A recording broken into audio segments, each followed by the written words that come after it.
नमस्कार, मी दिलीप मुसळे. सर्व विद्यार्थ्यांचं या आजच्या लेक्चरमध्ये खूप खूप स्वागत आहे. आजचा लेक्चर हा सर्व विद्यार्थ्यांसाठी थोडासा खास आहे. राज्यसेवा मुख्य परीक्षा 2021 जी अगदी 7 मे रोजी झालेली आहे.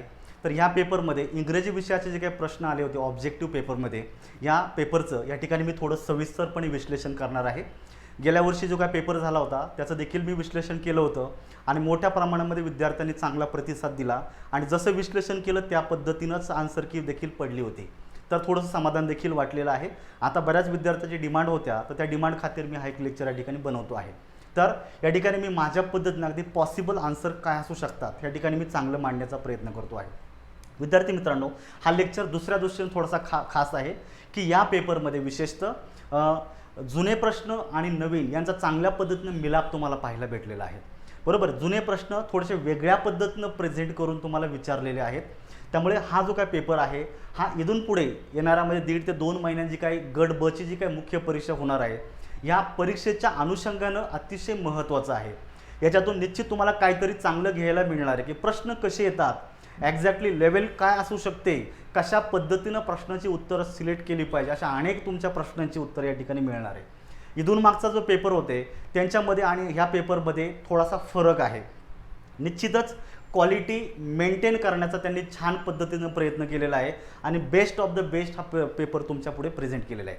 पण तरी पण एक गोष्ट मी आवर्जून तुम्हाला सांगतो की जुन्या क्वेश्चन पेपरमधले बरेचसे प्रश्न, बरेचसे वाक्य या पेपरमध्ये रिपीट झालेले आहेत आणि काही ठिकाणी वाक्य रिपीट झालेलं नाही आहे, परंतु ज्या नियमांवरती वाक्य विचारले होते, प्रश्न विचारले होते ते नियम बाकी या ठिकाणी रिपीट झालेले आहे. हां, याच्यामध्ये एक गोष्ट आहे, व्होकॅब्युलरी थोडीशी नवीन आहे, काही शब्द नवीन होते, काही शब्द जुने होते, त्यात आपण कन्सिडर करू शकतो. त्याचबरोबर जो पॅराग्राफ होता फर्स्ट टाईम थोडासा वेगळ्या स्वरूपाचा, सायन्स टेक्नॉलॉजीसारख्या IT सारख्या टॉपिकवर पॅराग्राफ विचारला होता. बट सीट ओके, तो देखील आपण सॉल्व्ह करू शकतो. तर या ठिकाणी मी मुसळे सर अगदी व्यवस्थितपणे या पुढच्या जो काही अर्धा ते 1 तास जाईल ह्या वेळेमध्ये सगळ्यांनी हा लेक्चर काळजीपूर्वक ऐका आणि समजून घ्या प्रश्न कसे आलेत, त्यांची उत्तरं द्यायची कशी ते. ठीक आहे. तर आता या ठिकाणी आजच्या लेक्चरमध्ये मी या ठिकाणी डी सेट या ठिकाणी निवडलेला आहे. जो टेलिग्रामवर मला क्वेश्चन पेपर मिळाला त्याचं झेरॉक्स मी केलं आहे आणि त्याचंच या डी सेटचं मी या ठिकाणी विश्लेषण करतो आहे. तर सगळ्यांनी हा लेक्चर व्यवस्थितपणे ऐका आणि समजून घ्या व्यवस्थित की नक्की प्रश्न कसे विचारले जातात. तर पुढे जाण्याच्या अगोदर मित्रांनो, एक थोडक्यात हे पुस्तक मी तुम्हाला इंट्रोड्यूस करतो आहे की ह्या पुस्तकाचा राज्यसेवा मुख्य परीक्षेची जी तयारी करणारे विद्यार्थी होते, ज्यांनी पेपर दिला असेल त्यांना प्रचंड फायदा झालेला आहे. याच्यामध्ये 2011 ते 2019 पर्यंतच्या सगळ्या क्वेश्चन पेपर, राज्यसेवा गट ब, गट क, अभियांत्रिकीची, कृषी सेवा, डिपार्टमेंटल PSI, वनसेवा, सगळ्या क्वेश्चन पेपर तलाठी भरती सहित याच्यामध्ये टॉपिक वाईज विश्लेषण केलेलं आहे. तर काही ठिकाणी प्रश्न रिपीट झालेले आहेत, तर काही ठिकाणी प्रश्न न रिपीट होता ते प्रश्न ज्या नियमांवर विचारले ते नियम आहे असे रिपीट झालेले आहेत.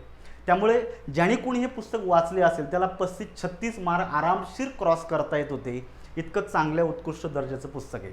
तर अजूनही जर कुणाला हे पुस्तक हवं असेल मित्रांनो, हे पुण्यामध्ये सर्वत्र अवेलेबल आहे. पुण्याच्या बाहेर जर कोणी असेल, गट ब च्या दृष्टीने जर तयारी करत असेल आणि जर हवं असेल त्यांनी सिम्पली ह्या नंबरवर मला कॉल करा किंवा मेसेज करा.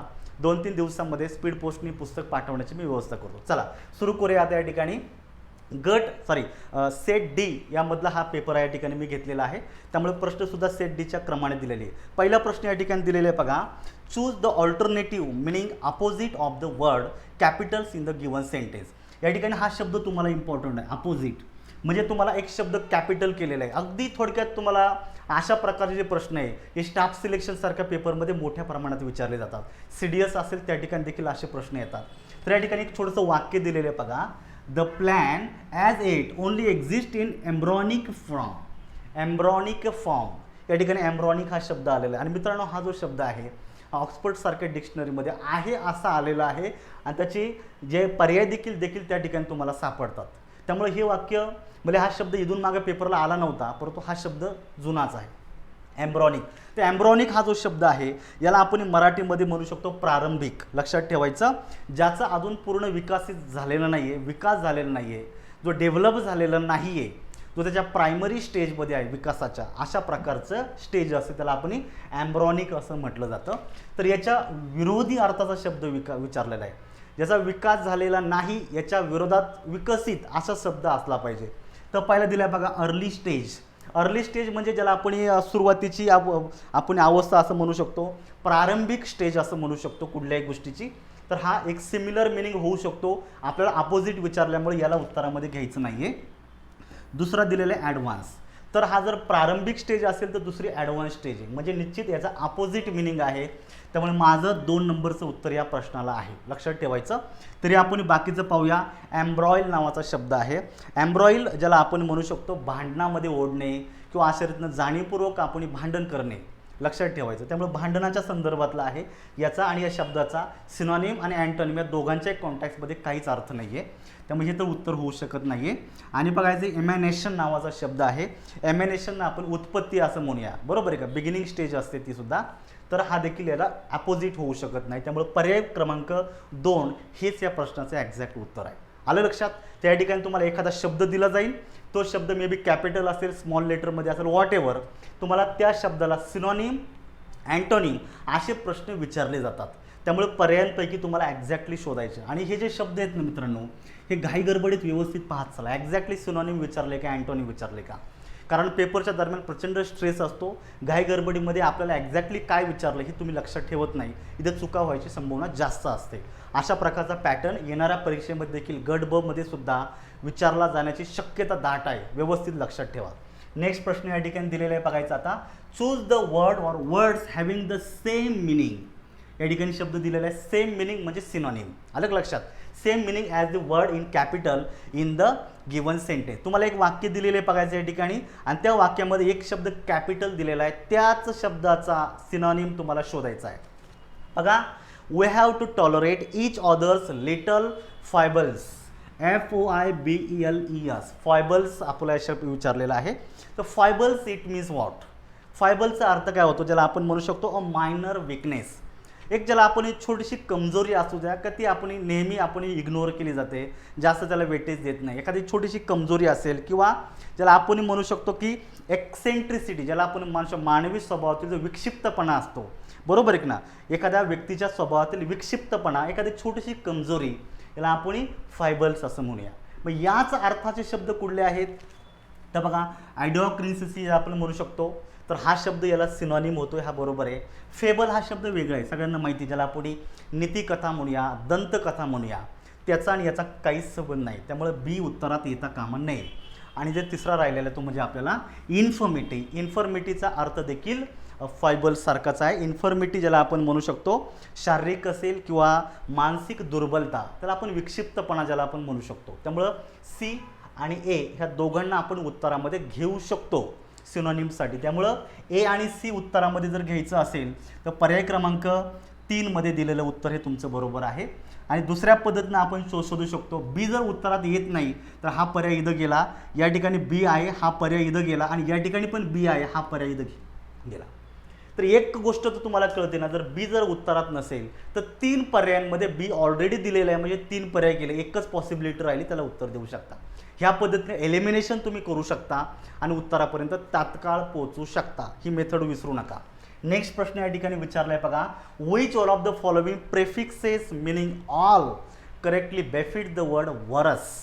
या ठिकाणी ऑल अर्थाचा प्रेफिक्स तुम्हाला विचारतात. मित्रांनो, गेल्या 2-3 ज्याला परीक्षा झालेल्या आहेत, राज्यसेवा झालेली आहे, गट ब झालेली आहे, गट पण आहे, याच्यानंतर अभियांत्रिकीची झालेली आहे, ह्या पेपरमध्ये की ह्या टॉपिकवर ॲफिक्सेशन आहे, प्रेफिक्स आणि सफिक्स यावर वारंवार 2-2, 3-3 प्रश्न विचारत आलेले आहेत. त्यामुळे हा जो टॉपिक आहे येणाऱ्या परीक्षे दृष्टीनं सगळ्यांनी आवर्जून व्यवस्थितपणे पद्धतशीरपणे तयारी करून ठेवा. ठीक आहे. मग प्रेफिक्स कुठले आहेत, सफिक्स कुठले आहेत, रूट वर्ड काय असतात हे व्यवस्थित समजून घ्यायचा.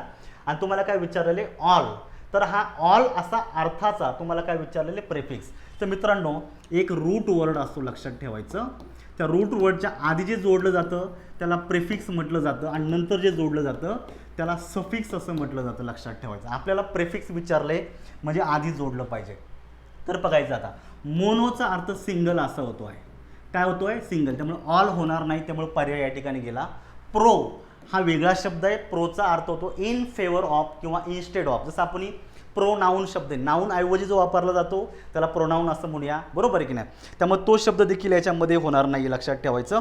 प्रोनाऊन असेल, प्रोलॉग असेल वगैरे. त्यामुळे या ठिकाणी इन फेवर ऑफ हा शब्द होतोय, त्यामुळे हे देखील उत्तरामध्ये येणार नाही. सप्रा, सप्रा हा जो शब्द याचा अर्थ होतो तुमचा बियॉन्ड. लक्षात ठेवायचं, बियॉन्ड असेल, बिसाइड्स असेल, अशा स्वरूपाचा या ठिकाणी अर्थ या ठिकाणी तुम्ही घेऊ शकता.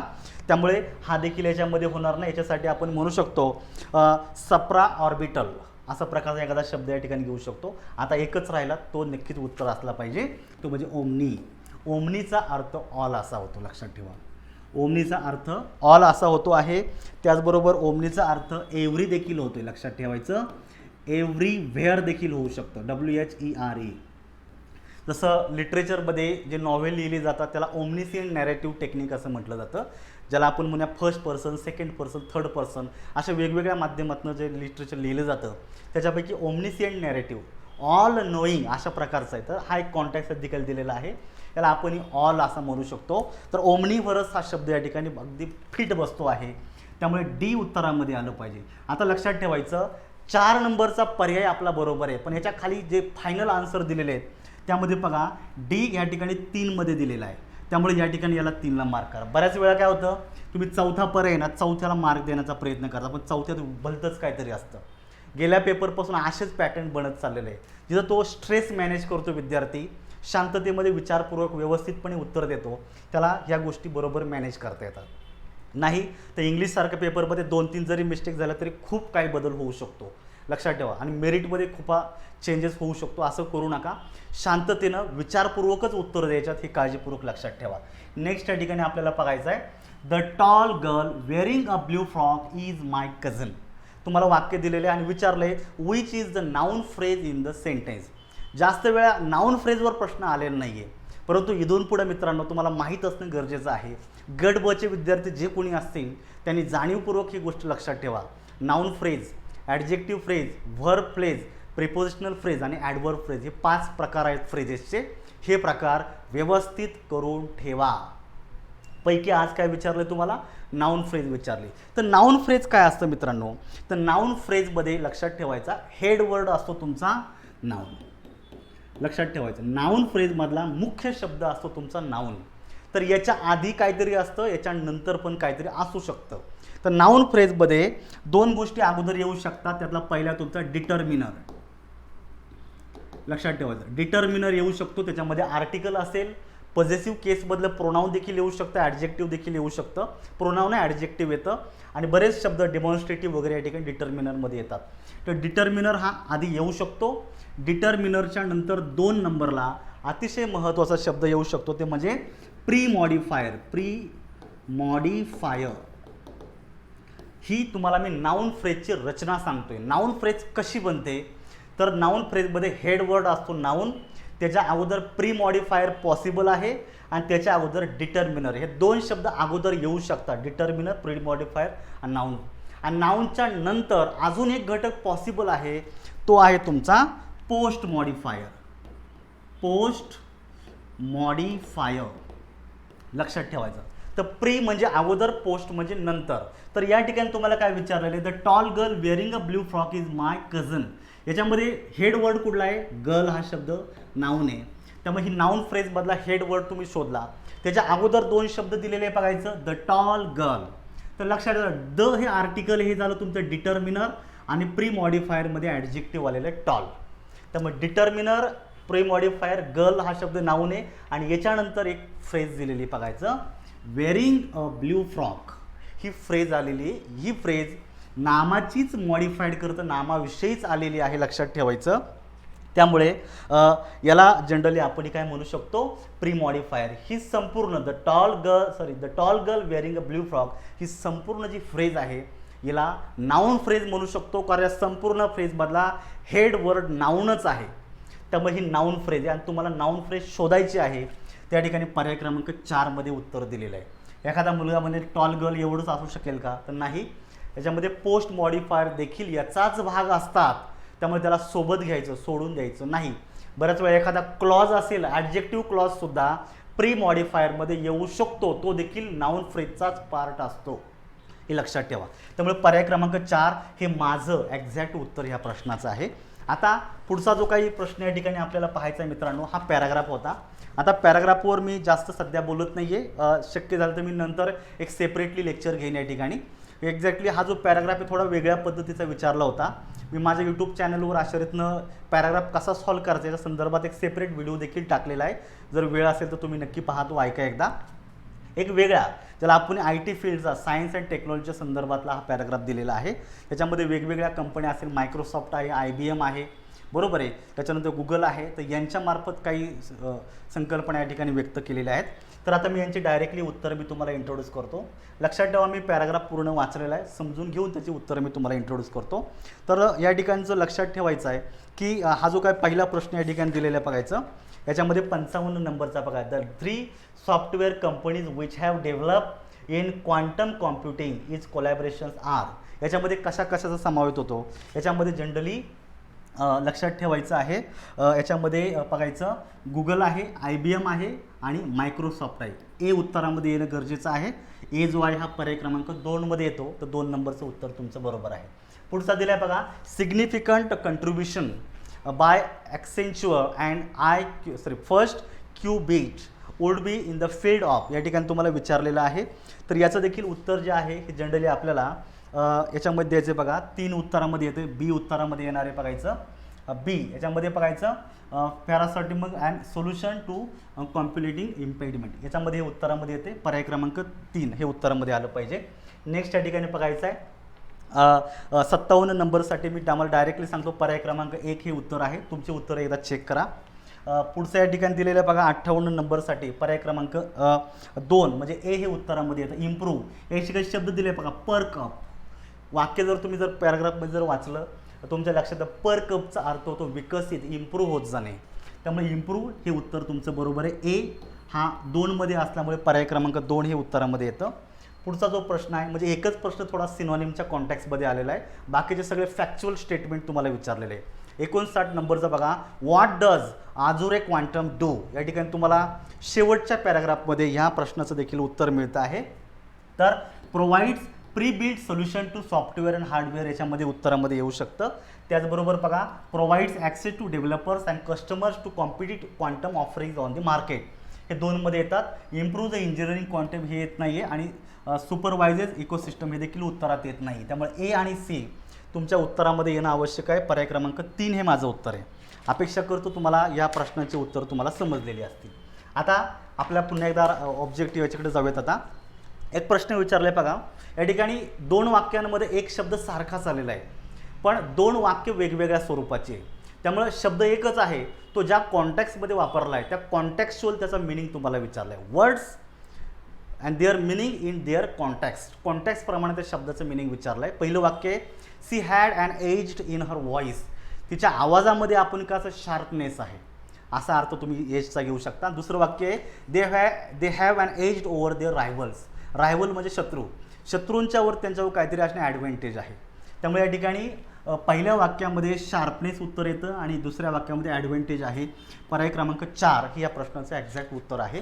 हे माझं देखील उत्तर आहे. व्यवस्थित पाहायचं. पुढचा प्रश्न जो दिलेला आहे मित्रांनो, तो या ठिकाणी बघायचा आहे. आता ॲज सून ॲज, आता जनरली गेल्या 2-3 वर्षापासून as soon as, no sooner than, hardly when आणि स्केअर्सली वेन या टॉपिकवर एक प्रश्न विचारत गेलेले आहेत. तर या ठिकाणी प्रश्न विचारला आहे, as soon as I saw the advertisement. सॉ साध्या भूतकाळातील क्रियापद आहे. आय ईमेल्ड माय CV म्हणजे करिक्युलम विटे, थोडक्यात आपण म्हणजे बायोडाटा मी ईमेल करून टाकला. या दोन्ही वाक्य जे आहे, ॲज सून ॲजचं जे वाक्य जोडलं जातं ते जनरली सबऑर्डिनेट क्लॉजचं वाक्य आहे. ॲडवर क्लॉज ऑफ टाईम म्हणूया आणि पुढे तुमचा मेन क्लॉज दिलेला आहे. आणि तुम्हाला विचारलं काय की हेच वाक्य बघा, मेक इट निगेटिव्ह, स्पष्टपणे दिलेले निगेटिव्ह बनवा without changing its meaning. Without हे शब्द महत्त्वाचा आहे. वाक्याचा अर्थ न बदलता दिलेलं वाक्य निगेटिव्ह बनवायचं. मग आता असंच वाक्य शोधायचं, बघायचं, as soon as I saw the advertisement I emailed my CV. जशी मी आशरने ॲडव्हर्टिजमेंट पाहिली तसा मी ईमेल पाठवून दिला, फॉरवर्ड केला, ईमेल केला. म्हणजे हे वाक्य अशा पद्धतीचं पॉझिटिव्ह याला निगेटिव्ह अर्थानं घ्यायचं आहे. तो वाक्य बघायचं आहे, I did not C the advertisement. इथं स्पष्ट दिलेलं आहे का मी ॲडव्हर्टिजमेंट पाहिलेली आहे आणि इथं काय केलेलं आहे, डिड नॉट सी म्हणजे पाहिलेली नाही. वाक्य निगेटिव्ह झालं पण अर्थ बदलला आहे ना, आपल्याला अर्थ तर बदलायचं नाही, हे व्यवस्थितपणे लक्षात ठेवा. त्यामुळे निगेटिव्ह तर घ्यायचंच आहे पण अर्थ न बदलता निगेटिव्ह वापरायचं, हे तुम्हाला विचारलेलं आहे. त्यामुळे या ठिकाणी हे इथेच संपलेलं आहे, डिड नॉट येणार नाही आहे. I saw the advertisement and did not email. मित्रांनो ऑलरेडी सेंड केलेलं आहे, इथं चुकीचा अर्थ दिलेला आहे, त्यामुळे हे देखील उत्तरात येता कामा नये.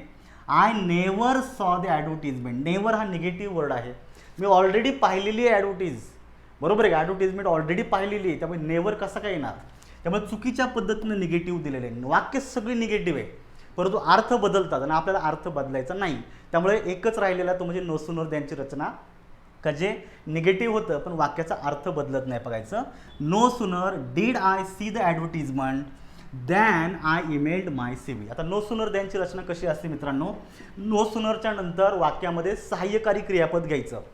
मूळ वाक्य साध्या भूतकाळामध्ये आहे, दुसरं मुख्य सहाय्यकारी क्रियापद नाही, म्हणून साध्या भूतकाळात असल्यामुळे डीड घेतला, नंतर सब्जेक्ट घेऊन डीडच्या नंतर येणारं क्रियापद आपल्याला मूळ रूपात घ्यायचं, उरलेलं वाक्य घ्यायचं आणि दॅन घेऊन दुसरं वाक्य आहे असं जोडून द्यायचं.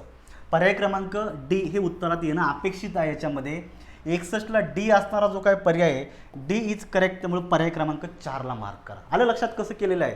त्यामुळे दोन गोष्टी, निगेटिव्ह शोधायचा but without changing its meaning, अर्थ न बदलता निगेटिव्ह होणारं एकच वाक्य आहे, ते उत्तरात आलं पाहिजे. बघा इतकं इनोव्हेशन यामध्ये आलेलं आहे. इथून मागं नो सूनर दॅन किती वेळा विचारलेत, पण सरळ सरळ विचारलेलं आहे. या पद्धतीनं थोडासा प्रश्नामध्ये वेगळ्या पद्धतीनं प्रश्न विचारले, थोडी गुगली टाकलेली आहे, त्यामुळे सोपं म्हणू शकत नाही याला, पण थोडंसं जर लॉजिक जर लावलं तर उत्तर मिळवणं सोपं आहे. ठीक आहे, नेक्स्ट प्रश्न या ठिकाणी आपल्याला बघायचं आहे. वी ईट, बघायचं इथं दॅट आहे, चुकून झालेलं आहे या ठिकाणी, दॅट वी मे लिव्ह. आपण हे खातो कशासाठी, जेणेकरून आपण जिवंत राहू. मित्रांनो या ठिकाणी दॅटनं वाक्य जोडलेलं आहे. या ठिकाणी तुमचा मेन क्लॉज आहे तुमचा वी ईट, वी झाला सब्जेक्ट, ईट झालं क्रियापदाचं मूळ रूप. But what is the purpose behind that, का उद्देश काय त्याचा, दॅट वी मे लिव्ह, जेणेकरून आपण जिवंत राहू, जगण्यासाठी आपण खातो आहोत, लक्षात ठेवायचं. विचारले काय, the subjective mood in the sentence above expresses. मित्रांनो ज्या वाक्यामधून क्रियेचा हेतू किंवा पर्पज व्यक्त होत असतो, अशा वाक्यातून व्यक्त होणारा मूड हा सब्जेक्टिव्ह असतो. हे आपण मूडच्या संकल्पनेत पाहिलेलं आहे. मग आता या ठिकाणी विचारले, दॅटनं जोडलेलं जे काही वाक्य आहे त्यातून काय एक्झॅक्टली व्यक्त होतं, ते आहे तुमचं पर्पज. तर ॲडव्हर्ब क्लॉज ऑफ पर्पजचं हे वाक्य आहे मित्रांनो.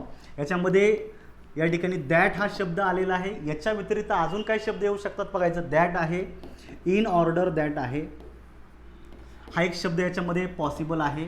लिस्ट हा शब्द देखील याच्यामध्ये ॲडव्हर्ब क्लॉज ऑफ पर्पजमध्ये येत असतो, त्या देखील याला आपल्याला याच्यामध्ये घेता येतं, लक्षात ठेवायचं. त्यामुळे हा एक शब्द याच्यामध्ये आहे. ह्या सगळ्या संकल्पना आपल्याला तुम्हाला डोळ्यासमोर ठेवायच्या. ठीक आहे, हे शब्द लक्षात ठेवायचे, त्यामुळे पर्याय क्रमांक बी उत्तरात येणं गरजेचं आहे 62चं. तर या ठिकाणी समजून घ्या, बी जर उत्तरात घ्यायचं असेल तर पर्याय क्रमांक हा तुम्हाला 4 हा उत्तरामध्ये येणं गरजेचं आहे. त्यामुळे या ठिकाणी पर्याय क्रमांक 4 बी उत्तरामध्ये आलं पाहिजे, हा या ठिकाणी डोळ्यासमोर ठेवायचं. ठीक आहे, तर बी हा 4मध्येच आलेला आहे. दुसरा या ठिकाणी बघायचं आहे आता, identify the type of clause underline in the given sentence. मित्रांनो याच्या अगोदर फक्त एकदा हा प्रश्न आला होता आणि हे जे वाक्य आहे हे टिक्कूचं हायस्कूल इंग्लिश ग्रामर आहे. या टिक्कूच्या इंग्लिश ग्रामरच्या पुस्तकाचे नेहमी मी रेफरन्स बुक म्हणून वापरत असतो, त्या पुस्तकामध्ये हे वाक्य आहे असं आलेलं आहे. त्यामुळे यांचे सोर्सेस, यातल्या बहुतांशी वाक्यांचे सोर्सेस देखील कुठल्या रेफरन्स बुकमध्ये आलेले आहेत. हे रेफरन्स बुक बऱ्यापैकी माझ्या वाचनातून आलेले आहेत. त्यामुळे हे वाक्य बघायचं, take an umbrella with you in case it rains. मित्रांनो ज्या वाक्यामध्ये सबऑर्डिनेट क्लॉजमध्ये इन केसने सुरू होत असतं, हे ॲडव्हर्ब क्लॉज ऑफ कंडिशनचं वाक्य असतं. त्यामुळे याला लक्षात ठेवायचं, क्लॉज ऑफ कंडिशन याच्यामध्ये सीमध्ये येतं. याच्यामध्ये अजून काय येतं, इफचं वाक्य असेल, अनलेस या ठिकाणी आलेलं आहे, इन केस हा एक शब्द याच्यामध्ये येत असतो. याच्यामध्ये अजून तुम्हाला मी शब्द सांगतो, व्हेदर, WHERE,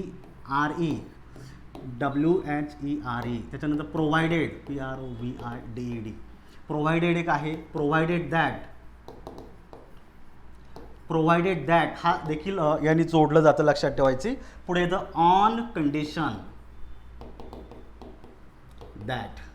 तर मित्रांनो आपण जनरली आजपर्यंत पेपरमध्ये फक्त इफ आणि अनलेसचीच वाक्य जास्त पाहिलेली आहे, लक्षात ठेवा. पण इफ आणि अनलेसच्या व्यतिरिक्त इन केस हा कंडिशनल क्लॉजमध्ये असतो, व्हेदर असतो, लक्षात WHETHER व्हेदर आहे, प्रोव्हाइडेड आहे, प्रोव्हाइडेड दॅट आहे आणि ऑन कंडिशन दॅट आहे. यांची वाक्य देखील ॲडवर्ब क्लॉज ऑफ कंडिशनमध्ये येतात. त्यामुळे हे वाक्य कंपल्सरी सी मध्ये येतं.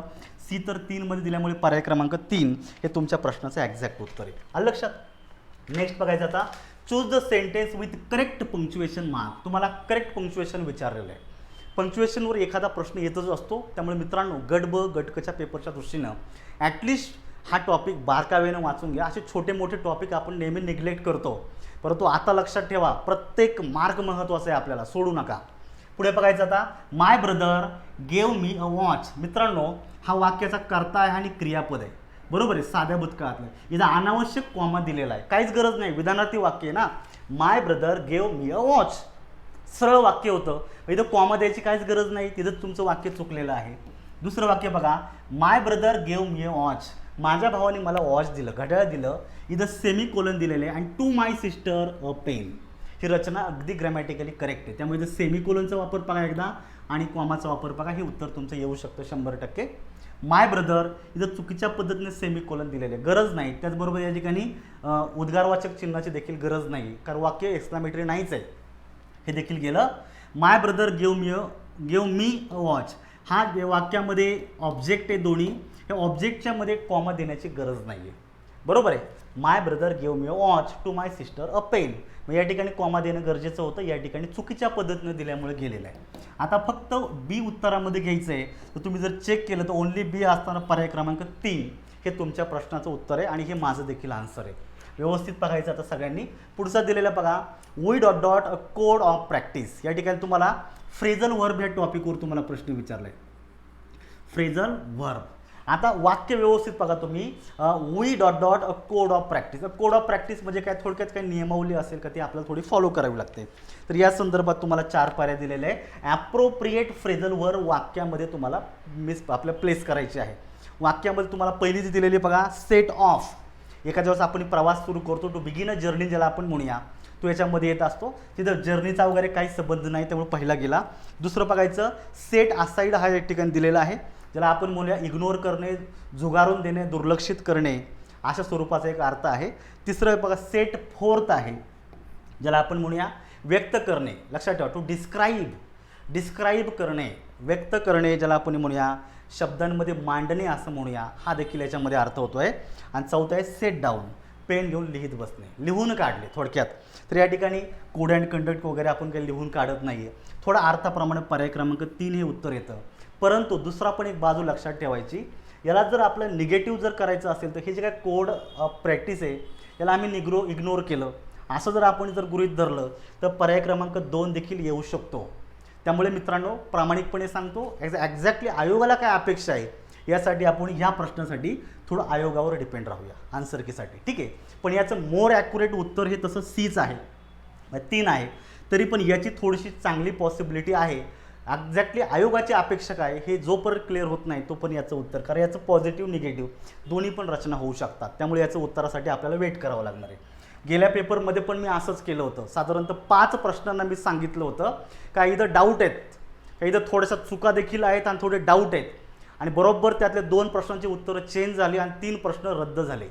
इतकं मी क्लिअरली ॲनालिसिस त्यावेळेस पण सांगितलं होतं. तसंच मी या ठिकाणी सांगतो, मे बी याचं उत्तर हे पण असू शकतं, हे पण, किंवा रद्द पण होऊ शकेल. पाहूयात काय याच्या बाबतीत आहे. पुढचं या ठिकाणी बघायचं आहे, इन अ ब्राऊन स्टडी. मित्रांनो, इथून मागं भरपूर वेळा येऊन गेलेली ईडीएम आहे. हा टॉपिक आहे, ईडीएम ह्या टॉपिकवरच आहे, लक्षात ठेवायचं. खूप जुना शब्द विचारलेला आहे, फक्त त्याला नवीन लुक दिलेला आहे. आत्तापर्यंत काय करायची, ब्राऊन स्टेडला पर्याय दिला तर डे ड्रीम, फार तोंडपाठ होऊन गेलेलं सगळ्यांचं. जो जुनी पुस्तकं ज्याला प्रिव्हियस इयर क्वेश्चन पेपर वाचतो ना, त्याचा तोंडपाठ झालेलं आहे. ब्राऊन स्टडी, डे ड्रीम, ज्याला आपण म्हणूया की दिवा स्वप्न पाहणे वगैरे, हे पाठ झाले. पण आत्ता प्रश्न फिरवला आहे. प्रश्नाची मेथड तुम्ही डोळ्यासमोर ठेवा.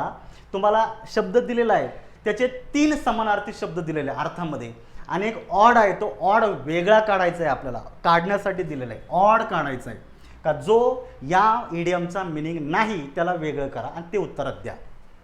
याला इन अ ब्राऊन स्टडी सगळ्यांना माहिती आहे.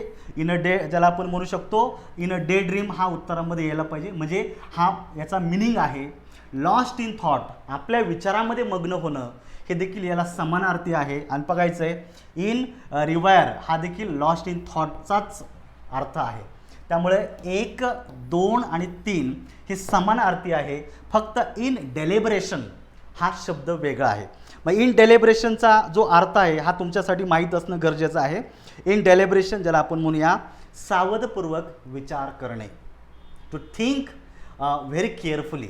त्यामुळे या ठिकाणी डे ड्रीम म्हणजे अगदी तुम्ही दिवास्वप्न पाहताय, तुमच्याच विचारांमध्ये रममान होत आहे. इथं विचारपूर्वक नाही करत तुम्ही, लक्षात ठेवा. त्यामुळं थिंक केअरफुली अशा अर्थाचं डेलिब्रेशन आहे. हा याचा मिनिंग होत नाही, याला ऑड म्हणून वेगळा करता येतो. म्हणून माझं पर्याय क्रमांक 3 हे एक्झॅक्टली उत्तर आहे. नेक्स्ट प्रश्न या ठिकाणी पाहायचा आहे. Lincoln the president of America was assassinated. मित्रांनो, डिक्शनरीमध्ये हे वाक्य आहे असं आहे. काय या ठिकाणी आहे असं, फक्त त्या ठिकाणी काय केलेलं आहे, लिंकन ऐवजी दुसरा शब्द दिलेला आहे, केनेडी दिलेला आहे. ऑक्सफर्ड डिक्शनरीमध्ये Kennedy president of America was assassinated असं वाक्य दिलेलं आहे. यांनी फक्त शब्द बदललेला आहे. असेसिनेटेड म्हणजे राजकीय हेतूनं हत्या करणं, लक्षात ठेवायची. अब्राहम लिंकन यांची राजकीय हेतून हत्या झाली होती, हे तर सगळ्यांनाच माहिती आहे. तर तुम्हाला काय विचारलेलं आहे बघायचं, subject attribute in the simple sentence above is. आता सगळ्यांना माहिती आहे ॲट्रिब्यूट आणि प्रेडिकेटिव्ह, प्रेडिकेट आणि ॲट्रिब्यूट हे दोन शब्द असतात, लक्षात ठेवायचं. म्हणजे अगोदर आणि नंतर. तर लिंकन हा वाक्याचा सब्जेक्ट आहे, याच्या बाबतीत कुणालाही शंका नाही आहे, बरोबर आहे. मूळ वाक्य एवढंच आहे, लिंकन वॉज असेसिनेटेड. काय, लिंकन वॉज असेसिनेटेड हे झालं तुमचं मेन वाक्य. पण याच्यामध्ये एक फ्रेज दिली आहे बघा, president of America, he actually आहे तुमची नाऊन फ्रेज आणि ती मूळ वाक्याच्या सब्जेक्टला क्वालिफाय करते, किंवा आपण म्हणू शकतो ही जी फ्रेज आहे इट इज यूज, लक्षात ठेवा, here it is use as attributive of noun phrase use as in apposition to the subject. ही जी काही फ्रेज आहे ऑपोजिशन टू दी सब्जेक्ट, वाक्यातील कर्त्याला नाऊन इन अपोजिशन जे म्हटलं जातं त्याला वापरली जाते. ही फेज ॲट्रिब्युटिव्हमध्ये येते. त्यामुळे प्रेसिडेंट ऑफ अमेरिका ही या प्रश्नाचं उत्तर असणं गरजेचं आहे. ए ह्या या ठिकाणी प्रश्नाचं उत्तर आहे. फक्त थोडंसं याचे 4 पर्याय लिहायचे राहिले होते, लक्षात ठेवायचं. या ठिकाणी मी लिहितो, जरा थोडंसं गंमत झाली होती. एमध्ये ओनली डी आहे, 2मध्ये ओनली बी आहे, 3मध्ये ओनली सी आहे आणि 4मध्ये ओनली ए आहे. मग आता तुम्हाला प्रश्न विचारलेला आहे की ॲट्रिब्युटिव्ह ओळखा, तर प्रेसिडेंट ऑफ अमेरिका ए उत्तरात यायला पाहिजे. त्यामुळे ए असणारा पर्याय क्रमांक 4 हे तुमचं एक्झॅक्टली उत्तर असलं पाहिजे. हे माझं उत्तर आहे. आलं लक्षात. नेक्स्ट प्रश्न या ठिकाणी आपल्याला पाहायचा आहे. या ठिकाणी बघा पुढचा प्रश्न, ही रिझेम्बल्स हिज ब्रदर. तुम्हाला विचारलेलं आहे. तुम्हाला या ठिकाणी 4 स्टेटमेंट दिलेले आहेत आणि सगळेच्या सगळे स्टेटमेंट जुन्या क्वेश्चन पेपरमध्ये पुढे ना पुढे पडलेले आहेत. आलं का लक्षात. त्याने जरा वेगळ्या पद्धतीनं प्रश्न विचारला, ही रिझेम्बल्स हिज ब्रदर. तर या ठिकाणी रिझेम्बल हे जे क्रियापद आहे मित्रांनो, याच्यानंतर आपण प्रिपोजिशन वाक्यात वापरत नाही. त्यामुळे रचनेप्रमाणे ही वाक्य बरोबर आहे. काय, रचनेप्रमाणे हे वाक्य बरोबर आहे. माझ्या पुस्तकामध्ये मी असंच वाक्य टाकलेलं आहे, दिशा रिझेम्बल्स हर फादर असं वाक्य मी टाकलं होतं. थोडंसं वेगळ्या पद्धतीचं वाक्य, but the sentence is absolutely right. दुसरं बघायचं, I am tired with this work. मित्रांनो, टायर्डच्या नंतर विथ नाही येत, टायर्ड ऑफ समथिंग अशी रचना आहे. टायर्डच्या नंतर ऑफ ही प्रिपोजिशन येणं गरजेचं होतं. विथ चुकीचं आल्यामुळे ही फ्रेज चुकलेली आहे. He ordered a new car. Ordered नंतर देखील आपल्याला प्रिपोजिशन घ्यायचं नाही आहे. हे वाक्य बरोबर आहे, हे वाक्य बरोबर आहे. He will combat your views. या ठिकाणी कॉम्बॅट दिलेलं आहे बघायचं. ट्राय टू स्टॉप विथ अनप्लिझंट, लक्षात ठेवायचं. ट्राय टू स्टॉप समथिंग अनप्लिझंट, काहीतरी जे काही अनप्लिझंट आहे, वाईट आहे, ते थांबवण्याचा प्रयत्न. कॉम्बॅट युअर यूज, स्टॉप ज्याला आपण म्हटलं जातं. याच्यानंतर देखील कुठल्याही प्रकारचं प्रिपोजिशन येत नाही आहे. हे वाक्य बरोबर आहे. त्यामुळे ए, सी आणि डी तुमच्या उत्तरामध्ये येणं अपेक्षित आहे. ए, सी, डी आल्यामुळे पर्याय क्रमांक 4 हे माझं उत्तर आहे. व्यवस्थित बघायचं. आणि ऑलरेडी बी तर उत्तरामध्ये नाही हे कन्फर्म आहे. तुम्हाला विचारलं आहे ग्रॅमॅटिकली करेक्ट ओळखायचं आहे. आता तुम्ही पाहू शकता बी उत्तरात नाही हे तर सगळ्यांना कळलेलं आहे, बरोबर आहे. टायर्ड ऑफ पाहिजे होतं, या ठिकाणी बघा बी आलेला आहे, तेव्हा हा पर्याय इथं गेला. या ठिकाणी नाही आहे, परंतु तरी पण तुम्हाला सांगतो ए उत्तरात येणं गरजेचं होतं, त्यामुळे हा पर्याय पण या ठिकाणी गेला. या ठिकाणी बी आल्यामुळे हा पर्याय पण गेला. बघा थोडं एलिमिनेट करून सुद्धा उत्तर पाठदिशी काढता येतं, इतकं सोपं आहे. नेक्स्ट या ठिकाणी आपल्याला बघायचं आहे आता, identify the words with take the suffix IST. असा कुठला शब्द वापरता येईल, याला जोडता येईल का, त्याच्याला सफिक्स जोडायचा आहे. सफिक्स म्हणजे काय मित्रांनो, वाक्यामध्ये जो रूट वर्ड असतो, रूट वर्डच्या नंतर जे जोडतो त्याला सफिक्स असं म्हटलं जातं. आणि सफिक्स जोडल्याच्या नंतर त्या शब्दाचा पार्ट्स ऑफ स्पीच पण बदलतो आणि अर्थ देखील बदलत असतो, लक्षात ठेवा.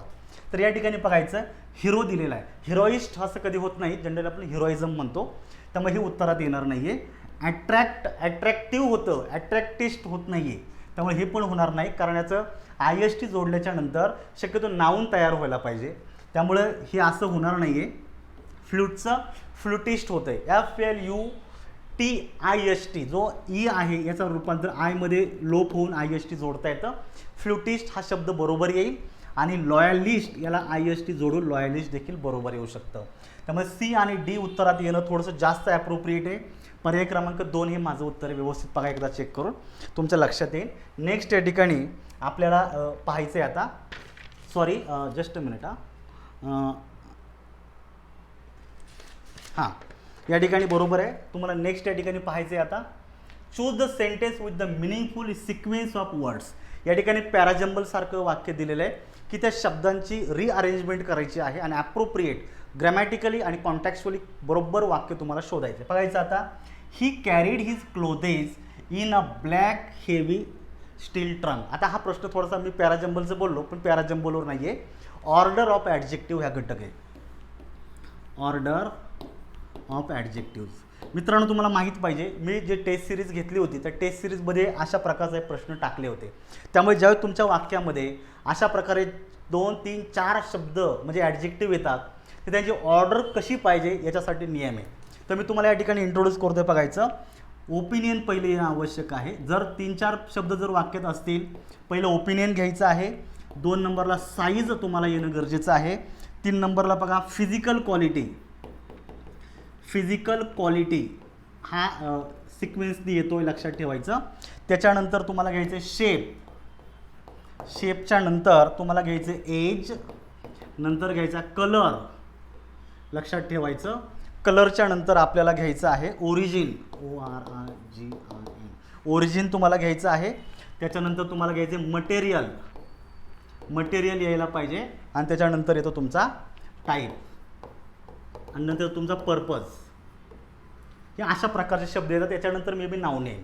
त्यामुळे हे लक्षात ठेवायचं. आता तुमच्या सगळ्या वाक्यांमध्ये सगळे येतील का? नाही, कुठले बी 2, 3, 4 पण येऊ शकतात. त्यामुळे बघायचं, ओपिनियननी सुरुवात करायची, नंतर साईज येतं, नंतर फिजिकल क्वालिटी येते, जाड पातळ वगैरे काय असेल ते, शेप येतो, त्याच्यानंतर एज येतं एखाद्या व्यक्तीचा असेल तर, कलर येतो, नंतर ओरिजिन येतो, अमेरिकन इंडियन वगैरे असेल तो ओरिजिन आहे, नंतर मटेरियल येतं, जर एखादी वस्तू असेल तर धातूच्या संदर्भात येतं, टाईप आणि पर्पज, आणि त्याच्यानंतर नाऊन येत असतं.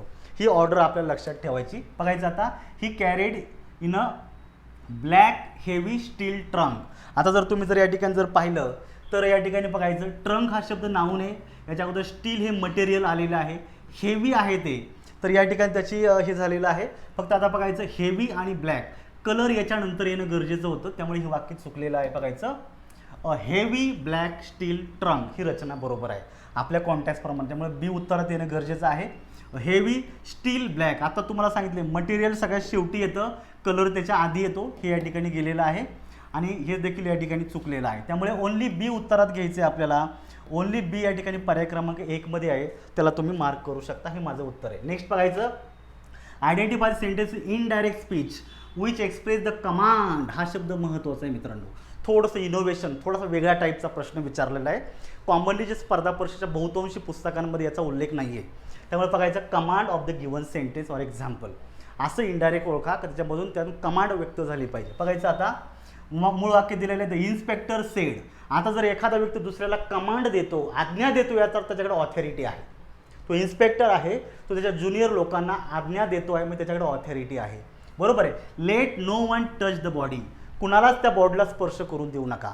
लेटची रचना जसं असल्यामुळं लक्षात ठेवायचे. आता लेटसाठी या ठिकाणी तुम्ही हे घेतलेलं आहे, रिपोर्टिंग वर्क तुम्ही घेतलेलं आहे, दॅट तुम्ही कनेक्ट घ्या, लेट काढून टाकायचं, नो वन टच द बॉडीमध्ये रूपांतर करायचं. ज्यावेळेस एखाद्या व्यक्तीकडे ऑथॉरिटी आहे, काहीतरी अधिकार असणं, अशा अर्थाचं जर तुम्हाला निगेटिव्ह करायचं, त्यावेळेस तुम्हाला या ठिकाणी बघायचं, बी प्लस 2 + V1, ज्याला इन्फिनिटिव्ह म्हणूया, अशी रचना तुम्हाला करायची. आता हे वाक्य तुम्हाला निश्चित आपण डायरेक्टचं इनडायरेक्ट करताना भूतकाळी रूप बनवत जातो. वर्तमानाचा आपण इथं भूतकाळ रूप तुम्ही करायचे. त्यामुळे या ठिकाणी तुम्ही वॉज घ्या आणि नंतर टू टच घ्या. इथं टच हे क्रियापदेचं इन्फिनिटिव्ह करा, टच द बॉडी. त्यामुळे that no one was to touch the body हे उत्तर येणं अगदी स्ट्रॉंग पॉसिबिलिटी आहे. त्यामुळे मी याला उत्तरामध्ये देऊ शकतो. त्यामुळे इनडायरेक्ट स्पीचमध्ये अवतरण चिन्ह अशी वापरत नाहीत मित्रांनो, कारण डायरेक्टचं इनडायरेक्ट करताना स्टेटमेंट बनवतो, त्यामुळे हे उत्तरात येणार नाही आहे. The inspector told that no one was there ही रचना देखील चुकलेली आहे. आणि नो वन शाल आपण भविष्यकाळ नाही करत, त्यामुळे हे उत्तर देखील चुकलेलं आहे. ओनली ए उत्तरामध्ये जर घ्यायचं असेल तर पर्याय क्रमांक 3 उत्तरामध्ये घेणं गरजेचं आहे. त्यामुळे या ठिकाणी पर्याय क्रमांक 3 हे तुमचं उत्तर बरोबर येतं.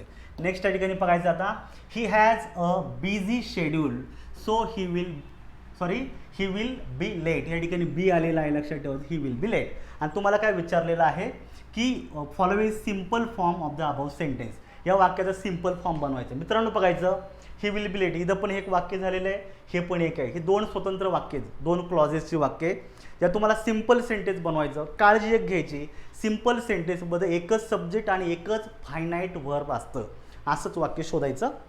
मग तुम्ही कुठल्याही एका वाक्याचं अप्रोप्रिएट वाक्याचं तुम्ही फ्रेजमध्ये रूपांतर करू शकता. बघायचं, he has a busy schedule, has हेच क्रियापदे, याचं तुम्ही रूपांतर करू शकता on account of his busy schedule. त्याचं शेड्यूल बिझी असल्या कारणामुळे दुसरं वाक्य आहे असं लिहिलं, he will be late on account of his busy schedule. हे याची फ्रेजमध्ये रूपांतर केलं. याच्यामध्ये कुठल्याही प्रकारचा वर्ब नाही आहे. ऑन अकाउंट ऑफ इथं वर्ब नसल्यामुळे हेच एक सब्जेक्ट आणि एकच फायनाईट वर्ब झालं. पर्याय क्रमांक 1 हेच उत्तर आहे. इथं बिकॉज दिस सबऑर्डिनेटिंग कंजंक्शन आहे, कॉम्प्लेक्स सेंटेन्स बनतं, हे इथं नको आहे. ही रचना पण चुकीची आहे. ही विल बी लेट ही रचना देखील चुकीची आहे. पर्याय क्रमांक 1ला मार्क करा, हे तुमचं एक्झॅक्ट उत्तर आहे. पुढच्या प्रश्नाकडे जाऊयात आपण. या ठिकाणी बघायचं, if they had offered me a decent salary I would have accepted the job. आता हे वाक्य जुन्या पेपरमध्ये 2-3 वेळा आलेलं आहे. लक्षात, if they had offered me a decent salary, त्यांनी जर मला चांगली सॅलरी जर दिली असती तर मी जॉब ॲक्सेप्ट केला असता.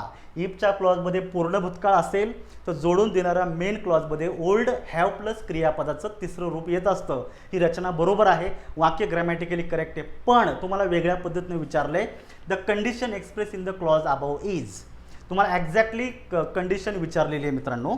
तर या प्रश्नाच्या बाबतीत थोडीशी संदिग्धता या ठिकाणी आहे, लक्षात ठेवायची. तर या प्रश्नासाठी थोडंसं एक्झॅक्टली जे उत्तर आहे हे आपलं इम्पॉसिबल कंडिशन आहे, लक्षात ठेवायची. त्याला आपण म्हणू शकतो unfulfilled condition in the past. जे भूतकाळात घडायला पाहिजे होतं पण ते घडलं नाही, आपण त्याविषयी बोलतो, त्याला इम्पॉसिबल कंडिशन असं म्हटलं जातं.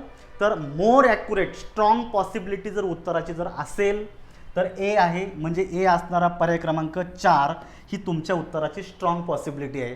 पण काही काही ठिकाणी थोडंसं ज्याला आपण इम्पॉसिबलला इम्प्रॉबॅबल देखील मॅच होत आहे, त्यामुळे इथं सी पण येऊ शकतं. तसा एकही पर्याय नसल्यामुळं याचं उत्तर थोडं संदिग्ध आहे. माझा निशब्द आहे का, थोडं संदिग्ध आहे.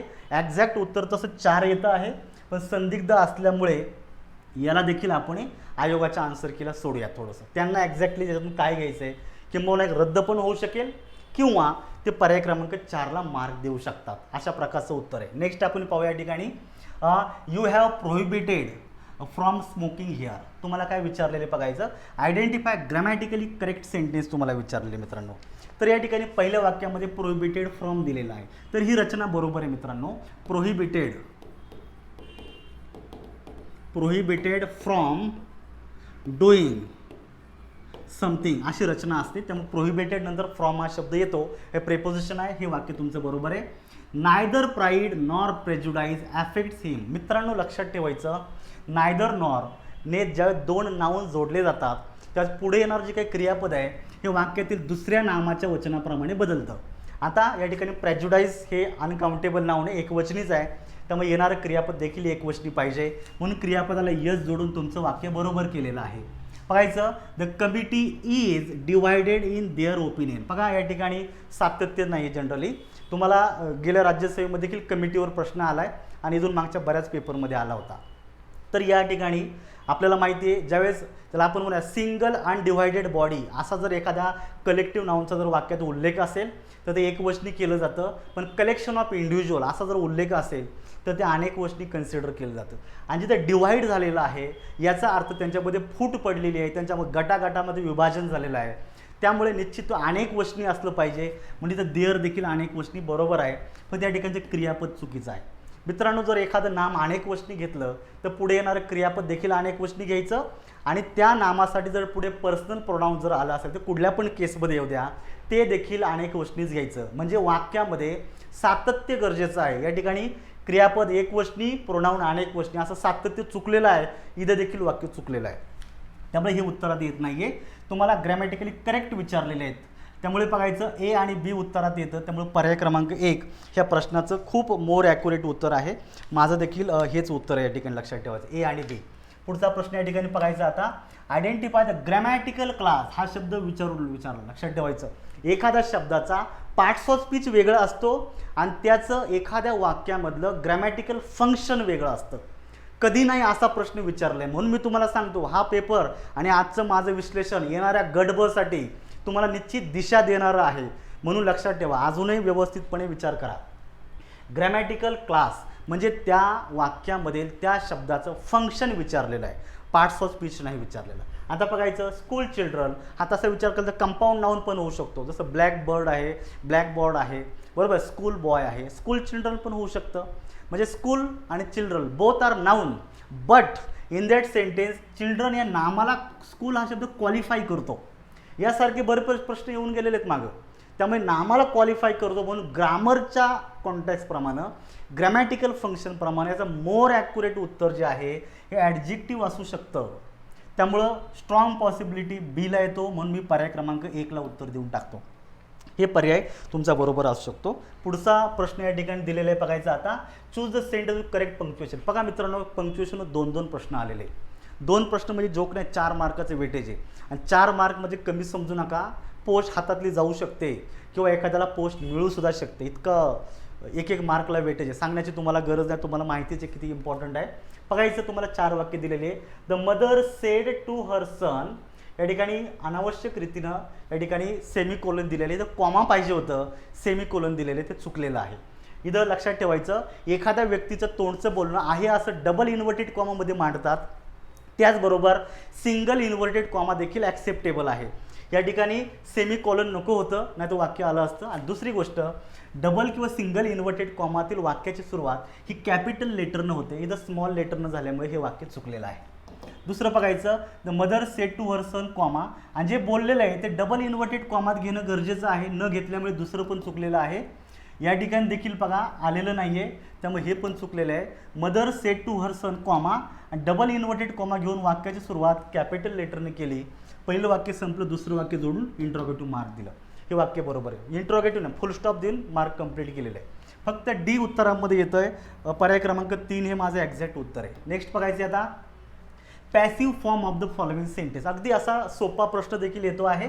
या ठिकाणी बघायचं, left the dog, someone left the dog alone in the garden.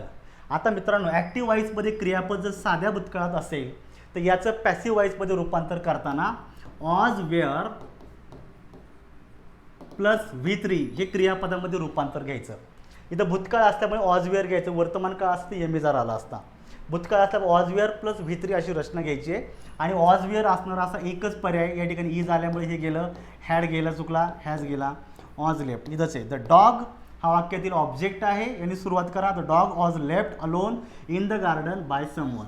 By someone नसता लिहिला तरी वाक्य बरोबरच चालू असतं, कारण समवन एक्झॅक्टली कोणतेही कळत नाही.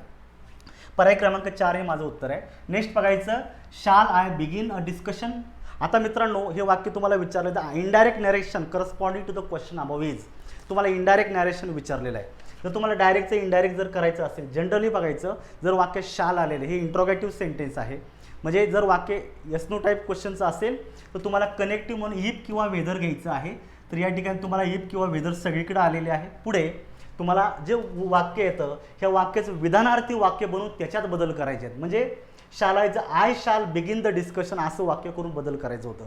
तर आय शाल बिगिन द डिस्कशन, मित्रांनो शालचं शुल्डमध्ये रूपांतर तेव्हाच होतं जेव्हा त्या वाक्यातून ड्युटी किंवा रिस्पॉन्सिबिलिटी व्यक्त होत असते. अदरवाईज फक्त काळ बनून जर वापरलं असेल तर शालचं इनडायरेक्ट स्पीचमध्ये ओल्डमध्ये रूपांतर होतं. आता इथं सगळ्याच ठिकाणी शुल्डमध्ये उत्तरं दिल्यामुळे थोडंसं आपल्यापुढे एक प्रश्नचिन्ह आहे की एक्झॅक्टली उत्तर काय घ्यायचं. आता तिथे शुल्ड दिल्यामुळे आपण ते गृहीत धरूया जरा वेळ. त्यामुळे बघायचं या ठिकाणी बघायचं आता इफ ही आस्क मी, याच्यामध्ये अशा प्रकारे पुढे उल्लेख केलेला नाही की कोण कोणाशी बोलतो आहे, त्यामुळे हा शब्द चुकीचा आहे. हे गेलं या ठिकाणी. ही आस्क मी हा देखील चुकीचा आहे. ही रिक्वेस्टेड वेदर आय शाल बिगिन द डिस्कशन, शालचं पुन्हा शालमध्ये येणार नाही आहे कारण आपण पर्सनल प्रोनाउनमध्ये काळामध्ये डेमॉन्स्ट्रेटिव्हमध्ये बदल करत असतो. या ठिकाणी न झाल्यामुळे he ask if he should, शालचं रूपांतर शुल्डमध्ये केलेलं आहे. मॉडल ॲक्झोलरच्या नंतर येणारं क्रियापद मूळ रूपात येतं, उरलेलं वाक्य लिहून फुल स्टॉप देतो. तर हे बरोबर घ्यायचं असेल तर डी उत्तर बरोबर यायला पाहिजे. डी साठी पर्याय क्रमांक 1 हे माझं उत्तर आहे. पण तरी पण मी तुम्हाला सांगतो, जसं मी तुम्हाला सांगितलं आहे, शालचं शुल्डमध्ये रूपांतर ज्यावेळेस ॲडवाईस होतं, ज्यावेळेस आपण ड्युटी किंवा रिस्पॉन्सिबिलिटी व्यक्त होते तेव्हा होतं. अदरवाईज ओल्ड केलं जातं. या ठिकाणी एकही पर्यायामध्ये ओल्ड दिलेला नाही आहे, त्यामुळे थोडीशी संदिग्धता आहे. तरी पण मोर ॲक्युरेट जर दिलं आयोगानं तर 1 नंबरचं उत्तर आहे, लक्षात ठेवा. नेक्स्ट बघायचं आहे Louis Braille sense of sight all had lost age of 5 by the. हां, तर हे जे वाक्य आहे तुम्हाला पॅराजिम्बलचं आहे, ऑर्डर आहे, ग्रॅमॅटिकल ऑर्डरप्रमाणे बसवायचं, मिनिंगफुल वाक्य बनवायचं. जास्त वेळ न दवडता मी डायरेक्टली सांगतो. ॲट द एज ऑफ 5 ही फ्रेज सुरुवातीला घेतलेली आहे. Louis Braille subject, had lost या ठिकाणी पूर्ण भूतकाळाची रचना आहे. ऑल सेन्स ऑफ साईट त्याची दृष्टी गेली होती. बरोबर आहे. अर्थाप्रमाणे पर्याय क्रमांक 3 हेच उत्तर बरोबर आहे, बाकीचे चुकीचं आहे. पर्याय क्रमांक 3 ला मार्क करा. Choose the correct phrase for the expression. अतिशय छान प्रश्न आहे. इन ॲडिक्शन बघायचं in indication that something bad or difficult is about to happen. काहीतरी चुकीचं असेल, काहीतरी वाईट घडणार, त्याचं इंडिकेशन दिलं जातं. यासाठी तुम्हाला फ्रेज विचारली बघा. The lines on the palm, या ठिकाणी आपण ज्याला आपण म्हणूया की हस्तसामुग्री, असं नाही हात पाहून तुम्ही भविष्य सांगणं वगैरे, याचा आणि त्या फ्रेजचा काही संबंध नाही आहे. पहिला पर्याय ठिकाणी गेला. तर रायटिंग ऑन द ऑल ही फ्रेज आहे. It means an indication that something bad or difficult is about to happen. पर्याय क्रमांक 2 हे एक्झॅक्ट ह्या प्रश्नाचं उत्तर आहे, काही चूक नाही याच्यामध्ये.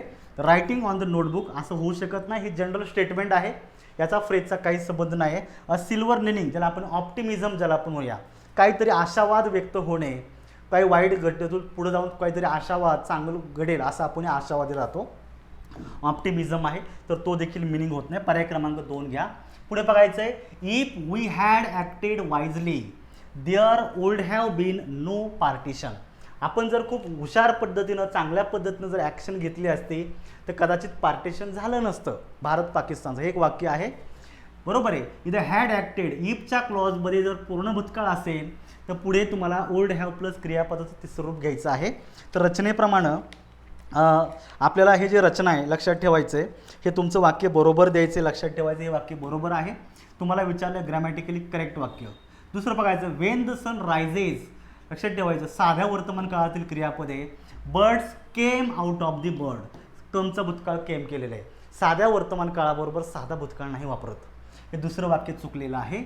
If he had strength he could have carried his luggage. मित्रांनो, हॅड ज्यावेळेस एकटंच येतं ते हॅव ह्या क्रियापदाचं साध्या भूतकाळातलं रूप असतं, बरोबर आहे. त्यामुळे वाक्य झालं साध्या भूतकाळात. इफच्या क्लॉजमध्ये जर साधा भूतकाळ असेल तर पुढे जोडून दिलेल्या वाक्यामध्ये ओल्ड प्लस क्रियापदाचं मूळ रूप घेणं गरजेचं आहे. ओल्ड ऐवजी अर्थाप्रमाणे कोल्ड घेतलं तरी चालतं, पण याच्यानंतर क्रियापद मूळ रूपात पाहिजे होतं. If he had strength he could carry his luggage अशी रचना झाली असती. किंवा हे जर कुड हॅव कॅरीड जर करायचं असतं इधर if he had strength double वेळा 2 वेळा हॅड वापरावं लागला असता तर रचना आली असती. अर्थाप्रमाणे काळामध्ये चूक आहे हे पण गेलेलं आहे. The college bell rings when it strikes 10 हे जनरल ट्रूथचं वाक्य होऊ शकतं, बरोबर आहे. ज्यावेळेला 10 वाजतात त्यावेळेस कॉलेजची बेल वाजते, बरोबर आहे. हे जनरल ट्रूथ आहे. पर्याय क्रमांक डी पण बरोबर आहे.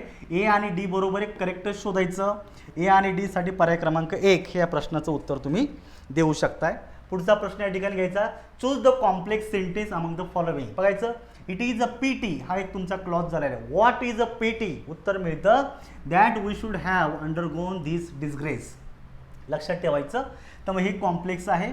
Are having to undergo this disagrees is a PT. मित्रांनो, या ठिकाणी ह्या वाक्यांशामध्ये एकही क्रियापद नाही आहे, त्यामुळे फ्रेज आहे. त्यामुळे या वाक्यात एकच फायनाईट वर्ब. तुम्हाला माहितीच आहे, वाक्यात ज्यावेळेस मुख्य क्रियापद नसतं त्यावेळेस सहाय्यकारी क्रियापद मुख्य क्रियापदाचं फंक्शन करतं. तर इज हेच मुख्य क्रियापद गृहीत धरा. एकच क्रियापद आहे, फायनाईट वर्ब एकच झालं म्हणण्यासारखं हे कॉम्प्लेक्स सेंटेन्स होत नाही आहे. त्यामुळे फक्त ए उत्तरात येणार आहे, पर्याय क्रमांक 1. नेक्स्ट बघायचं, identify the type of adjective underline in the given sentence. This is the very book I want. Very मित्रांनो, व्हेरी आणि सेम एक आहे आणि ओन हे 3 शब्द विसरू नका. बेसिकली पुस्तकांमध्ये 2 दिलेत, व्हेरी आणि ओन. एम्फॅसाइज देण्यासाठी ज्यावेळेस नामाच्या आधी येतात त्यांना एम्फॅसायझिंग ॲडजेक्टिव्ह असं म्हटलं जातं. एम्फॅसायझिंग ॲडजेक्टिव्ह अशा टाईपवर इथून मागं काही प्रश्न येऊन गेलेले आहेत. त्यामुळे व्यवस्थित बघायचं, डी उत्तरामध्ये आलं पाहिजे. डीसाठी पर्याय क्रमांक 2 हे उत्तर बरोबर आहे. पुढे बघायचं, a good agency will weed out those unsuitable candidates. का जी काही एजन्सी आहे, चांगली एजन्सी का जे अनसुटेबल, जे अपात्र आहेत, अयोग्य कॅन्डिडेट आहेत त्यांना वेगळं करते. बरोबर आहे, सिलेक्शन प्रोसिजरमधून केलं जातं. त्याला ब्लॉक नाही म्हणत, सिगमेंट पण असं म्हणत नाही, लक्षात ठेवायचं. तर या ठिकाणी तुम्हाला अर्थाप्रमाणे माहीत असणं गरजेचं आहे. एलिमिनेट हे तुमचं उत्तर आहे. एलिमिनेट आपण म्हणू शकतो रिमूव्ह समथिंग अनवॉन्टेड. त्यालाच आपण म्हणू शकतो अनसुटेबल कॅन्डिडेटला बाहेर काढणं म्हणजे रिमूव्ह करणं. एलिमिनेट पर्याय क्रमांक 3 माझं उत्तर आहे. पुढे पुन्हा इफचाच क्लॉजवर आलेले, पहिल्यासारखा पॅटर्न इफच्या क्लॉजवर 4-4 वाक्य आलेले आहेत. म्हणजे 8 मार्क फक्त कंडिशनल सेंटेन्सला आहे. माझा यूट्यूब चेक करा, तुम्हाला एक लेक्चर सेपरेट भेटेल. त्याच्या पलीकडे काहीच करायची गरज नाही, सगळं सांगितलं तिथं. If he takes and early bus. इफच्या क्लॉजमध्ये साधा वर्तमान काळ असेल तर पुढे तुम्हाला साधा भविष्यकाळ पाहिजे होता. या ठिकाणी ओल्ड प्लस क्रियापदाचं मूळ रूप दिलेलं वाक्य चुकलेलं आहे. साधा वर्तमान काळ, साधा भविष्यकाळ पाहिजे, ओल्ड विल पाहिजे होतं, वाक्य चुकलेलं आहे. दुसरं बघायचं, if you whistle the girls old mind it. या ठिकाणी साधा भूतकाळ आणि ओल्ड प्लस V1 हे बरोबर आहे वाक्य. तुम्हाला दुसरं विचारले बघा, if you work over, if your work is over. जर तुझं काम संपलं असेल तर go home and enjoy television. मित्रांनो, कधी कधी या ठिकाणी सिम्पल इफच्या क्लॉजमध्ये साध्या वर्तमान काळासोबत पुढे तुम्हाला एम्पेरेटिव्ह सेंटेन्स देखील जोडता येतं. हे ग्रॅमॅटिकली देखील करेक्ट आहे. पर्याय क्रमांक C बरोबर आहे. इफ ही बिहेव्ड वेल, साधा भूतकाळ असेल, इकडं पुढे ओल्ड प्लस क्रियापदाचं मूळ रूप पाहिजे होतं. ओल्ड ह्या V3 चुकीचं आहे, त्यामुळे हे पद चुकलं. ओनली B आणि C उत्तरात तुम्हाला घ्यायचं आहे. ओनली B आणि C असल्यामुळे माझं पर्याय क्रमांक 2 हे याचं उत्तर आहे. व्यवस्थित बघायचं. पुढचा प्रश्न बघा, neither of the 2 books was found useful. आता हा प्रश्नाच्या बाबतीत पण थोडी संदिग्धता आहे. थोडी याच्यासाठी आपल्याला आयोगाच्या उत्तराची वाट पाहावी लागणार. तरी मी माझं विश्लेषण सांगतो. बघायचं, नायदर ऑफ हा दोघांपैकी कोणीच नाही असा उल्लेख होतो. केवळ 2च व्यक्ती आणि वस्तूंसाठी येत असतो. म्हणजे तर स्पष्ट तू दिलेले बरोबर आहे, पण याच्यानंतर येणारं क्रियापद बाकी एकवचनी येतं. रचना बरोबर आहे. Each of these 2 shops is. Each ऑफच्या नंतर अनेक वचनी नाम आलं तर क्रियापद एकवचनी येते, हे देखील बरोबर आहे. आणि लक्षात ठेवायचं, एव्हरीवन. एव्हरीवन हे 2 शब्द आहेत, लक्षात ठेवा. AVERY. वन हा एकच शब्द आणि एव्हरीवन हे 2 शब्द जर असतील, याच्यामध्ये याचा अर्थ होतो प्रत्येकाचा इंडिव्हिज्युअल उल्लेख केला जातो. एव्हरीवन हे 2 शब्द आहेत, यांच्यामध्ये गॅप आहे. 2 शब्द प्रत्येकाचा उल्लेख केला जातो. त्यामुळे याच्यानंतर येणार नाम अनेक वचनी, क्रियापद एकवचनी येतं. अर्थाप्रमाणे जर गेलात मित्रांनो, याची मला देखील स्ट्रॉंग पॉसिबिलिटी वाटते, पण तसा एकही पर्याय याच्यामध्ये तिसरा दिलेला आहे. त्यामुळे मी तुम्हाला आता सांगितल्याप्रमाणे थोडंसं या उत्तरामध्ये संदिग्धता आहे. याच्यासाठी आपल्याला आयोगाच्या उत्तराची वाट पाहावी लागेल. One of the candidates are. One of दची रचना ज्यावेळेस वाक्यात येते त्याच्यानंतरचं नाम अनेक वचनी येतं, पण क्रियापद बाकी एकवचनी येतं. क्रियापद अनेक वचनी आल्यामुळे हे वाक्य चुकलेलं आहे. तसं हे वाक्य थोडंसं बरोबरही आहे, परंतु तरी पण मी तुम्हाला सांगितलं मोर ॲक्युरेट A आणि B आहे. A आणि B पर्याय क्रमांक 3 हे मोर ॲक्युरेट आहे, पण काही कॉन्टेक्स्टमध्ये C देखील बरोबर बसतं आहे, लक्षात ठेवा. त्यामुळे थोडंसं या उत्तरासाठी थांबूया. तरी पण जर बरोबरच द्यायचं असेल तर A आणि B उत्तर द्यायला हरकत नाही. पर्याय क्रमांक 3. पुढचं बघायचं या ठिकाणी, choose the correctly yes no type question. Yes no type question खूप सोपं आहे, नेहमी येत असतं. They go to the park every evening. Yes no type क्वेश्चनची सुरुवाती नेहमी हेल्पिंग व्हर्बनं करतो आपण. हेल्पिंग व्हर्बनं सुरुवात करायची, याच्यानंतर सब्जेक्ट घ्यायचं, याच्यानंतर पुढे मेन व्हर्ब घ्यायचं, उरलेलं वाक्य लावून इंट्रोगेटिव्ह मार्क द्यायचं. ज्यावेळेस तुमच्या वाक्यात कुठलंही हेल्पिंग व्हर्ब नसतं, क्रियापदाच्या रूपावरून तुम्ही डू डज डीड घेऊ शकता. गो अनेक गोष्टी क्रियापदे साध्या वर्तमान काळातलं, कारण हे जनरली हॅबिच्युअल ॲक्शन आहे, त्यामुळे डू हे क्रियापद घ्यायचं. या ठिकाणी डज नाही चालणार, डीड नाही चालणार, शाल नाही चालणार, डू. नंतर करता घ्या तुम्ही दे, आणि नंतर मूळ क्रियापदाने उरलेलं वाक्य लिहून इंट्रोगेटिव्ह मार्क द्या. याचं उत्तर येस किंवा नोमध्ये देऊ शकता. पर्याय क्रमांक डी उत्तरात येतं. डी असणारा पर्याय क्रमांक 1 उत्तर बरोबर येतो. त्यामुळं या प्रश्नाचं उत्तर 1 हे तुमचं बरोबर आहे. नेक्स्ट या ठिकाणी पाहायचं आहे आपल्याला, identify the correct meaning of the underline idiom. Up and about. Her mother was up and about 2 weeks after the operation. Operation झालेलं आहे, त्याच्यानंतर 2 महिन्याच्या नंतर ती कशी झालेली आहे? Up and about. It means no longer in bed after illness. आजारपणातून बाहेर निघल्याच्या नंतर जास्त वेळ ती बेडवर पडून नाही आहे, औषधांचा आधार घेत नाही, म्हणजे ती थोडी इंडिपेंडंट झालेली, चालत असेल, थोडंसं काम करत असेल वगैरे. पर्याय दिले बघा, ऑन द बेड. इथं स्पष्ट अर्थ दिलेला आहे, नो लॉंगर इन बेड, बेडवर नाही आहे, त्यामुळे पहिला या ठिकाणी गेला. ऑन द मेडिसिन घेत नाही आहे ती. ऑन वन स्पीड अर्थाप्रमाणे हा पर्याय देऊ शकतो, कारण ती स्वतःच्या पायावर, म्हणजे ॲटलिस्ट ती बेडवर नाही आहे, ती स्वतः एखादं कार्य करू शकते इंडिपेंडेंटली, ही उत्तर येऊ शकतं. ऑन लाईफ सपोर्ट इतक्या स्टेजवर पण नाही आहे. सी उत्तरामध्ये घ्यावं लागेल तुम्हाला. पर्याय क्रमांक 4ला मार्क करा, हे माझं उत्तर आहे. नेक्स्ट बघायचं आता, fill in the blanks with the given sentence. He was the dot dot tough guy. या ठिकाणी तुम्हाला गाय हा शब्द नाऊन आहे, टफ हा ॲडजेक्टिव्ह, अजून एक तुम्हाला शब्द वापरायचा ॲडजेक्टिव्हच आहे. मी डायरेक्टली उत्तर सांगतो, क्वाइंटेन्सिशियल. क्वाइंटेसेन्शियल हा पर्याय क्रमांक 3 हा तुमच्या प्रश्नाचं एक्झॅक्टली उत्तर आहे. लक्षात ठेवायचं या ठिकाणी. बघायचं, रिप्रेझेंटिंग द मोस्ट परफेक्ट असा या शब्दाचा अर्थ दिलेला आहे. The most perfect tough guy असा अर्थ होऊ शकतो. क्वाइंटेसेन्शियल हा पर्याय अगदी बरोबर आहे. पर्याय क्रमांक 3 हे माझं उत्तर आहे. पुढचं बघायचं, तुम्हाला काय विचारलेलं वाक्यामध्ये नाऊन क्लॉज विचारले. मित्रांनो, क्लॉज ह्या टॉपिकवर जवळपास 5 ते 6 प्रश्न आलेले आहेत. जवळपास एकच टॉपिक, क्लॉज नावाचा एक टॉपिक तुम्हाला किमान 10 ते 12 मार्क्ससाठी विचारला आहे, 50-100 पैकी, जोक नाही. त्यामुळे व्यवस्थितपणे पाहायचं. He remember. What did he remember. वाक्यातील क्रियापदाचं कर्म म्हणून जो क्लॉज काम करतो तो नाऊन क्लॉज असतो. Where he had left it. बरोबर आहे की नाही? दुसरं वाक्य, माय सन न्यू. नोचं भूतकाळ दिलेलं आहे. What did my son know. माझ्या मुलाला काय माहिती आहे? उत्तर मिळतं, that I would punish him. That क्रियापदाचं कर्म म्हणून जो क्लॉज काम करतो तो नाऊन क्लॉज असतो. He admitted. What did he admit याचं पण उत्तर मिळतं, ही वॉज गिल्टी. त्यामुळे ABC उत्तरामध्ये येणं अपेक्षित noun clause. He left because his wife was sick. Because हे सबऑर्डिनेटिंग कंजंक्शन असल्यामुळे ॲडवर्ब क्लॉज ऑफ रिझन होतं. 3 येतात फक्त. ABC पर्याय क्रमांक 4ला मार्क करा. पुढचा या ठिकाणी प्रश्न विचारला आहे, यूज. या ठिकाणी बघायचं आहे, आयडेंटिफाय द करेक्ट सेंटेन्स विचारले. We use a paper to write on. मित्रांनो, पेपर हा जो शब्द आहे हा मटेरियल नाऊन आहे. लक्षात ठेवायचं, पेपर हा मटेरियल नाऊन असल्यामुळे तो अनकाउंटेबल आहे. त्याच्या अगोदर कुठलेही आर्टिकल येत नाही. हां, जर ए आर्टिकल जर घ्यायचं असतं, अ शीट ऑफ पेपर अशी रचना तुमची बरोबर आली असती. बरोबर आहे, पण शीट नाही आहे, त्यामुळे मटेरियल नाऊन असल्यामुळे हे वाक्य चुकलं. आर्टिकलचा वापर चुकलेला आहे. Iron is a very useful metal. Metal एकवचनी आहे, काउंटेबल आहे, त्यामुळे त्याच्या अगोदर आर्टिकल येणं कंपल्सरी आहे. आयर्न हा मटेरियल नाऊन, त्याच्या अगोदर आर्टिकल येत नाही. वाक्य बरोबर आहे.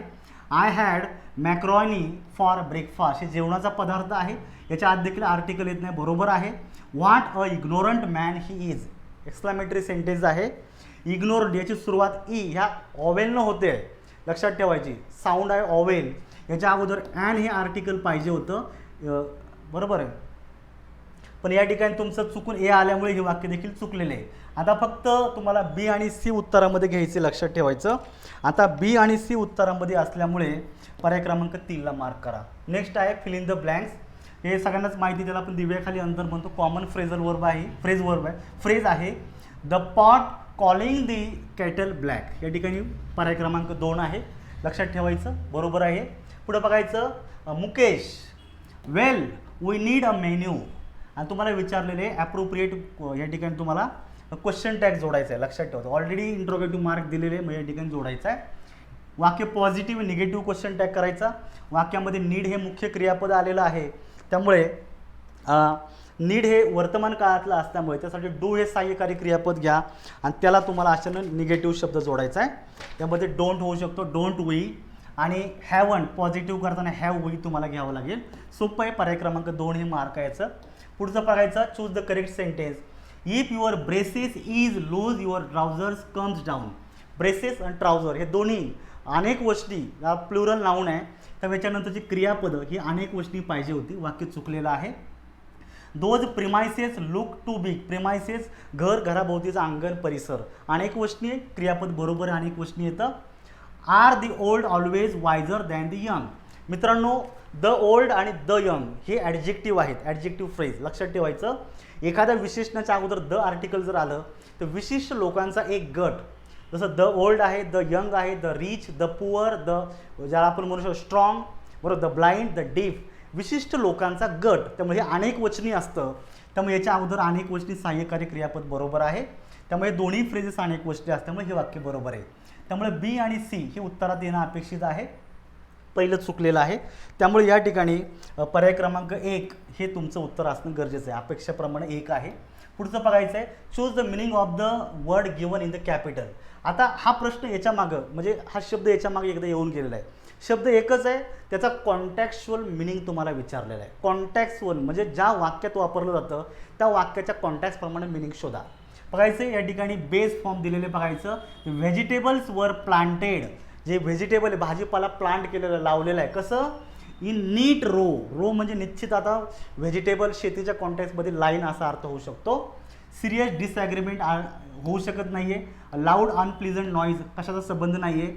Move a boat through water हे पण होत नाही आहे. रोचा अर्थ बरोबर आहे. Move a boat through water हा रोचा अर्थ बरोबर आहे, पण कॉन्टॅक्टप्रमाणे चुकीचा आहे. लक्षात ठेवायचं आहे. A number of object arrange in a line. सरळ लाईनमध्ये ऑब्जेक्टमध्ये ते पिकं लावली असावी. डी बरोबर येतं. डी असणारा पर्याय क्रमांक 4ला मार्क करा. नेक्स्ट बघायचं, चूज द करेक्ट क्वेश्चन वापरलं आहे तुम्हाला. You can wait these letter. तुम्हाला क्वेश्चन विचारला आहे, तर क्वेश्चन बनवणं सोपं येस नो टाईपचं. कर्ता आणि सहाय्यकारी क्रियापदाच्या जागाच्या आदला बदल करा. वाक्य शेवटी इंट्रोगेटिव्ह मार्क द्या. यू कॅनचा फक्त कॅन यू करायचं होतं. Can you wait this letter पर्याय क्रमांक 2 हे तुमच्या प्रश्नाचं एक्झॅक्ट उत्तर आहे. पुढचा प्रश्न बघायचा या ठिकाणी. He hasn't a beautiful furniture in his house. मित्रांनो, खूप वेळा आलेला प्रश्न आहे. फर्निचर हे अनकाउंटेबल नाऊन आहे असं एक वचनी येतं. याच्या आधी आर्टिकल येत नाही आहे. पहिलं वाक्य चुकलं. The news are good today. News हा दिसतो अनेक वचनी फॉर्ममध्ये, पण आहे असा एक वचनीच आहे. लक्षात ठेवायचं. न्यूज असेल, शहराचं नाव असेल, अथेन्स आहे, त्याच्यानंतर भरपूर नावं आहेत. आपण सब्जेक्ट अँड वर्ब ॲग्रीमेंटमध्ये हा टॉपिक दिलेला आहे.